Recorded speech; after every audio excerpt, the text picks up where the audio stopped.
Fellow Ugandans, fellow citizens, I greet you in the name of the Almighty God, and I thank all of you, wherever you are, whether you are in Uganda or you are in the diaspora, whether you are in the towns or you are in the rural areas. I salute you and I thank you for working so hard to ensure that you play your part in building a better country, a better Uganda, even amidst the prevailing difficulties.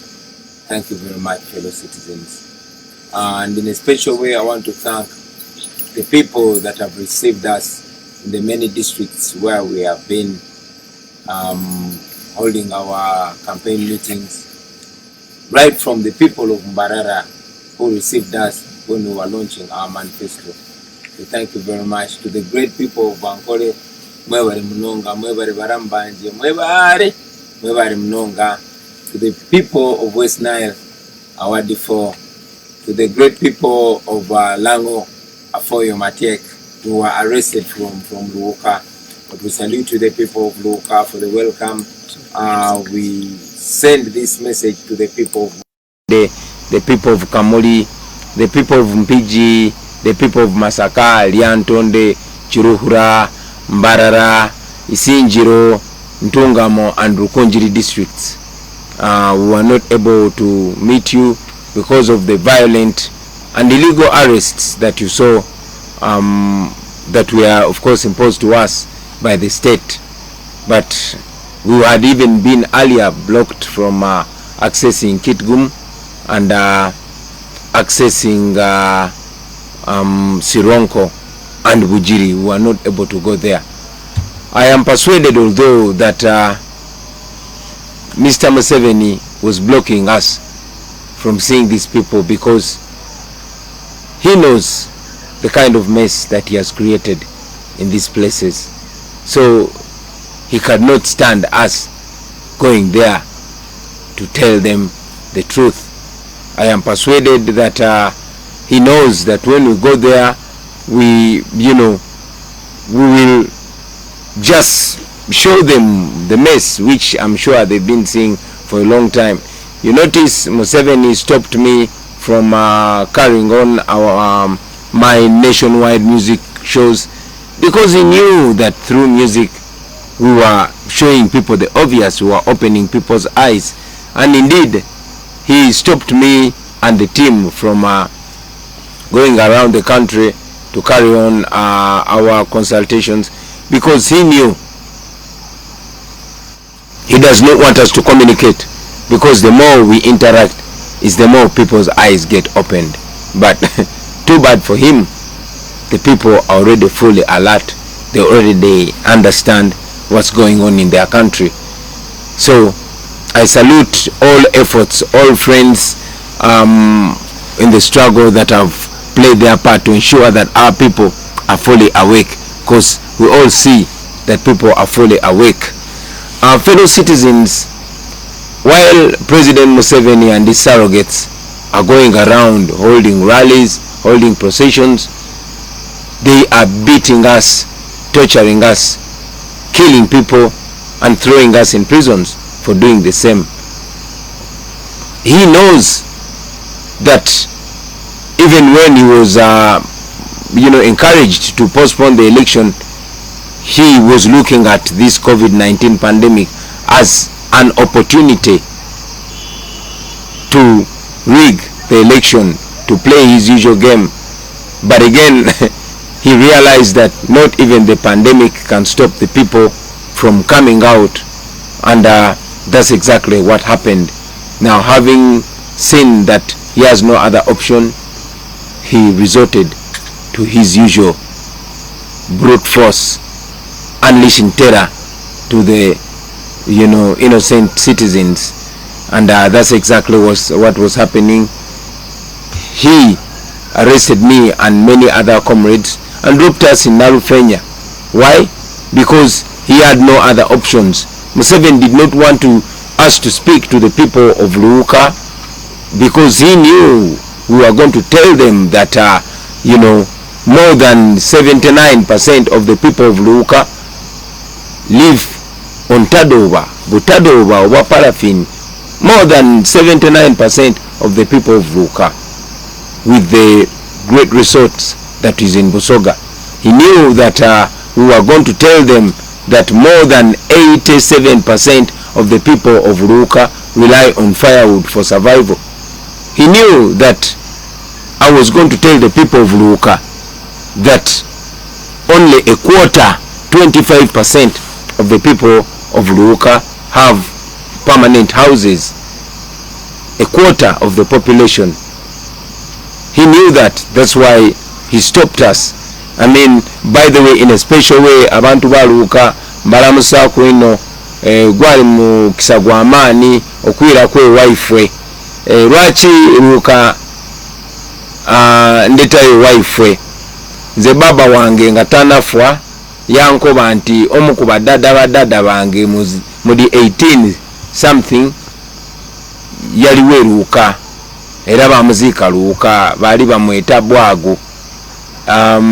Era ndikwida kufunayo olunaku lulala nje Luuka eyo kumalanga wiiki ndala nonye ku barelative bange ab'omu Luuka, nkidi nti abalala bakaliyo aye abandi basenguka era bajayiganga, era ndidi nti abakaire b'omwiganga baidi omukaire bali beta Bwagu Sekayi, yali mudingu ino awo mwiganga, yafa mu myaka ja 1950s baba we yankoba.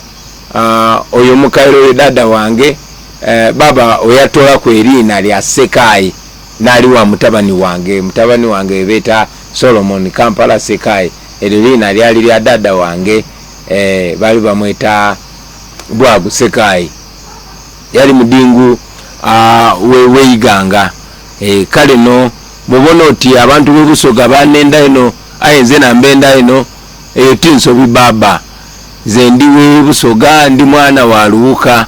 So I salute you, my brothers and sisters. I knew Museveni would not allow me to come and tell you these things face to face, because he has survived by dividing us along tribal lines, along religious lines. But now he sees a generation that's so connected, as if this connection was made in heaven. So he's so scared about us coming together. Museveni did not want me to step in Buyende, because I would have told the people in Buyende that despite paying a lot of taxes, over 70% of them have no access to drinking water. I would have told them that. I would have told them that over 90% of the people in Buyende aged above 15 years, they only have senior 4 as a maximum level of education. He didn't want me to tell them that. He didn't want me to say that over 4,900 households in Buyende lack toilets, and over 93% don't live in decent houses. He's scared of that. He does not want me to tell our people that they are actually slaves in their own country. These statistics I'm giving you are from a government agency, UBOS. So Museveni is scared of that. Museveni knows that we can break it down for our people so that they really know how much he has robbed our country, how much he has impoverished our people, how much how serious an urgency it is for us to get him out of power, to rid ourselves of of a looter. He did not want that. However, we are able at least to share this now. He didn't want me to come to Kamuli because he did not want me to remind our people there of the persistent lies that he has been telling them, promising one thing after another. He didn't want that. He didn't want me to remind the people of Kamuli about the sick healthcare system. He didn't want me to remind the people of Busoga of how much he has killed their education. I told a few people that I met in Busoga that my dream as an artist was to go to Namasagari College. When I was still a school-going boy, Namasagari College was a dream of every talented, of every artistically talented young man or woman. But look what happened. Busoga College Mwiri. We all wanted to go to Busoga College Mwiri. We all wanted to go to Butiki. We all wanted to go to schools like Wanyange Girls. But now, they are more or less gone. So Museveni did not want us to remind our people that way. And that's why he blocked us. The same can be said on the districts where Museveni have been blocking us from reaching. During the past weeks, of course, we had the opportunity to go to different districts. I went to Karamoja, and the sight of poverty you see in Karamoja, a naturally endowed area, it is very sad. I met some people, some young children, evidently malnourished, as if we are, parading them for the journalists to come and take pictures. But the sad irony was that besides these malnourished children, there were still hungry-looking young men holding brand new AK-47s being used to keep their people in poverty. That is the reality in Uganda. Hungry mothers, hungry fathers, miserable people. This and more is what was happening in places we go to. Hungry and mean-looking soldiers holding brand new weapons, but on their side, miserable children with no future to speak of. But it reminded me that that is how Museveni sees us. He sees us as his slaves. He sees us as people that are only supposed to be used as tools for him to milk our country. The people of Uganda will recall that in his inaugural speech in 1986, President Museveni branded leaders like himself today as, a pathetic spectacle. He said in 1986, and I quote, he said, "The Honorable Excellency, who is going to the United Nations in executive jets, but has a population at home of over 90% walking barefoot, is nothing but a pathetic spectacle." He said that, and now he's reminded of what he was saying. So, brothers and sisters, Museveni is doing this because he knows he has no way. He has to use violence now. We are here, but we are mourning the death of more than 50 recorded young men and women, innocent citizens. Many of them were going about their business and they were shot dead. Many of them were only speaking out against injustice. He sentenced them to death because he believes that by threatening anybody that dares to speak out, he will be silencing us.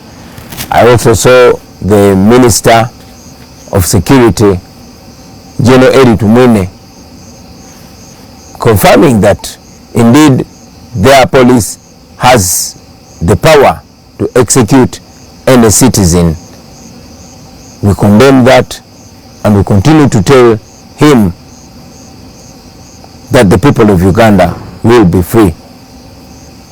Of course, Museveni did not want me to go to Masaka or Chiruhura or Rukunjiri or Ntungamo because he's scared. He does not want people to show support. He has always been claiming that our support is only in the central region, only in urban areas, but I'm sure the truth was clear for everybody to see that indeed the people of Uganda from all corners, from north to the south, from the west to the east, all of them are yearning for change.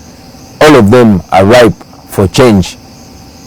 You all notice that they've tried as much as possible to brand us as violent, and as I always reiterate to our comrades in the struggle, that we are non-violent and we don't intend to use violence whatsoever to achieve our desired goal.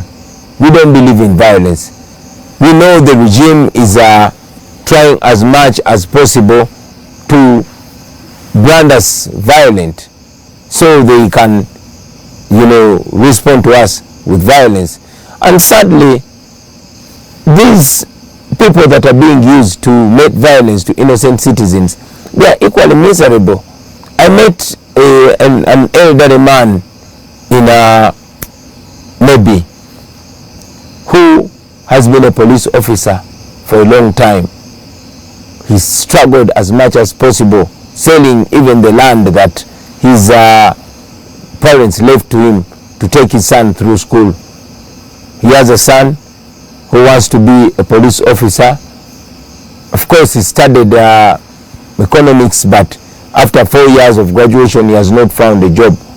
But this man, all through his career, all through the 40 years of him serving in police, he has been promoted only once. He has lived to witness the sons and daughters of those who are well known fly through the ranks past him.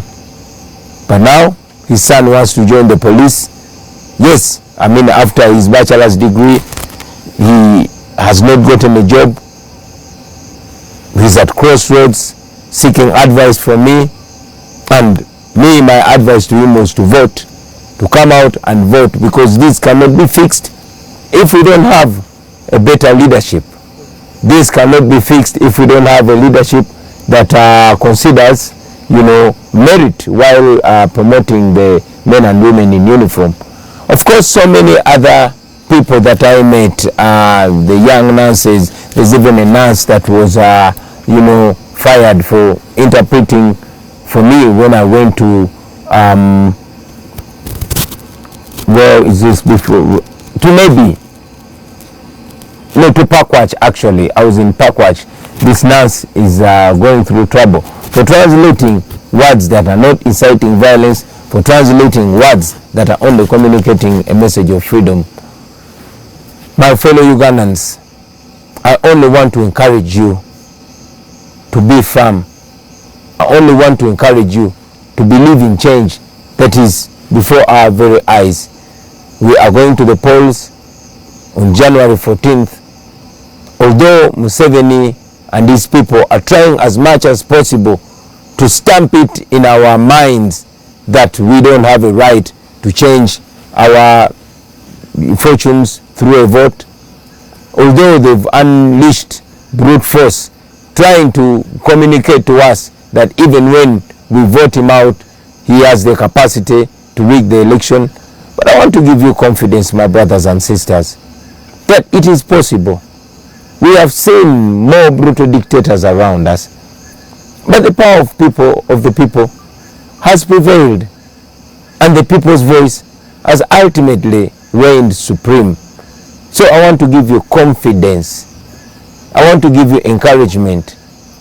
It is sad that we lost our people. It is sad that our country continues to be divided by people that know how dangerous it is to divide us, but we as a generation should stick together. We as a people should remember that we are stronger together and we are more united than divided. All through history, these dictators, they unleash brute force, they use young men and women to brutalize their fellow citizens, but when it's time for them to go, they run away alone. I want to send a message to our brothers and sisters in uniform, those in police, those in the military, those in prisons, and all security agencies. Friends, do not be misled by these men and women whose future is already behind them. Please don't be misled. I want you to remember that you are living in a generation where everything is on camera. And I'm sure you've seen in the past that at the end of the day, each officer that abuses the rights and freedoms of the people ultimately answers individually. We know many of you are good citizens. We know many of you are good officers. I've interacted with many of you, and indeed you have communicated to me that you don't like the orders that you are being given. So I appeal to you to stick by what you are trained. You are not trained to brutalize Ugandans. For you, the police officers, you are trained to protect life and property of the citizens. You are trained to keep law and order. You are officers of the law. For the soldiers, the military men and women, you are trained to protect Uganda and its sovereignty. Your enemies are not the Ugandans. So don't be used. We know also that the regime decided to use some bandits, like historically it's known that the regime has used bandits, or they have been bandits themselves in the past. So they've decided to use some armed hooligans who show up on our streets without uniform, but wielding dangerous guns, AK-47 and others, shooting and murdering unarmed civilians. I want to remind you, friends, that there will be a time of answering questions. So whatever you do, remember that one day you're going to answer. Now, to President Museveni and his hunger zone. You have spoken the way I'm speaking in the past. Only that, very disappointingly, you don't want to be reminded of your words. Mr. President, all we are saying is be a man of your word. It is you, the elders, that teach us to keep our word. You say if you're a man, you keep your word. So all we're asking of you, Mr. President, is keep your word. Be a man of your word. You said Africa's problem, and Uganda in particular, are the leaders that overstay in power. You one time said a fundamental change had come to Uganda. You one time said you will not preside over a government where people are killed and you don't know the killer. You one time said that you went to the bush because Obote killed your people, because Amin killed your people. These are the same reasons that you gave for picking up guns and convincing young men and women of that time, our age of that time and even younger, to join you in what you called a liberation struggle.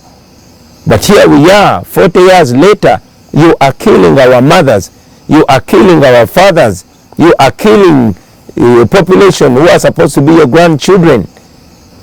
You are presiding over a regime of blood and terror. Blood is flowing on the streets. We have appealed to you time and again that we are non-violent. We have appealed to you to respect the words that you've said, to respect the words that you wrote in your books, the words that are in your book by you and your team called Mission to Freedom, the words that are in your book called Sowing the Mustard Seed, the words that are in your book, What is Africa's Problem? I continue to remind you, Mr. President, that we are not going to give up, sir. We are not going to give up because the law is on our side. We are not going to give up because the people of Uganda are on the side of the truth. The same truth that you are stopping us from telling the people. You said you were fighting to return democracy. Let democracy prevail. You know, be a real soldier. If you're a real soldier, you know, respect the rights of the people. If it is democracy, let it be democracy. Respect fair play. Let the people of Uganda decide. I know many of you fellow Ugandans have asked us what we shall do to President Museveni after we defeat him. I've said it and I'm saying it again, that now entirely depends on him. It depends on how he wants to go out. If he respects the voices of the people of Uganda, we would be happy to respect him, to retire him with dignity, and of course to have him as a resident former president who can even guide. But if he decides to go the Gaddafi line, to go the Bashir line, to go the Mugabe line, that still depends entirely on him. So finally, to the people of Uganda, I want to remind you that this is not only about a certain section of people. It's not only about young people, and yes, it's not only about elders. It's about all of us. This is about all of us. Bad roads will not ask what tribe you are or what religion you are or where your family is before they kill you in an accident. A badly governed country will not, discriminate. Some of you have seen young ladies that were not political at all. Some of them did not even know they were slaves in their own country, going about their usual business, murdered. A young lady who was carrying food to a customer, murdered. We saw even a university lecturer murdered. So we are all in danger until none of us is in danger. It is important that we all play our part, those in Uganda and those in the diaspora. We, the leaders, all we can do is offer ourselves to lead the charge, but everybody is equally important. I want to encourage all of you brothers and sisters to encourage those that you can reach to come out in large numbers and vote. I repeat, come out in large numbers and vote. This is a protest vote. This is a revolutionary election. Let us embrace it. Let us go into it as a nation. My message to the forces of change. For starters, I want to appreciate all the fellow leaders. I want to salute you, Dr. Kiza Besigye. I want to salute you, all fellow leaders, General Mugisha Muntu, Honorable Norbert Mao. I want to salute you, General Tumukonde, and all other colleagues that stood in solidarity with me and the National Unity Platform when we were illegally incarcerated. We don't take that gesture of comradeship for granted. We thank you very much, and I really, really hope that we can go on working together and solidifying, because like I said before, none of us can easily succeed alone, but if we come together, we can chase this man away. We can put an end to this dictatorship if we all come together. If we all come together, this can be a life-changing opportunity for the people of Uganda. I've said it before and I say it again, that the people of Uganda are already united.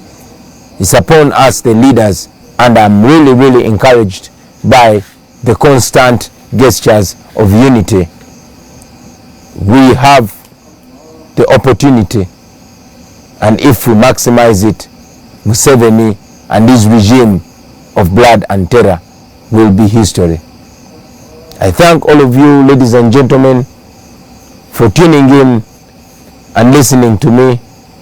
I want to inform the people of Chenjojo, of Chegegwa, of Fort Poto that we shall be with you tomorrow.